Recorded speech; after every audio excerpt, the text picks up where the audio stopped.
Hello everyone, in today's tutorial I'm going to show you how to freeze rows in Google Sheet. Freezing rows is a super useful feature that allows you to keep certain rows like headers visible. For that, first open a Google Sheet document. Now let's say you want to freeze the top row, the header row.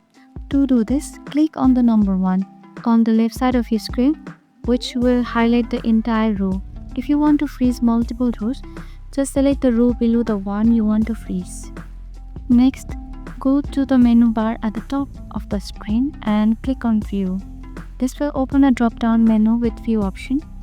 From View menu, click Freeze. You will see options like number no rows, 1 row, 2 row, or up to row 6. Since we want to freeze all rows, we will select up to row 6. Click on that and there you go. You will now notice that as you scroll down your sheet, the 6 rows stays fixed at the top, and this is the perfect for when you have headers or important information that need to stay visible as you work with the rest of your data. And that's it. You have learned how to freeze rows in Google Sheet. I hope this makes your spreadsheet easier to manage. If you found this tutorial helpful, don't forget to like, subscribe, and hit the bell icon for more tips.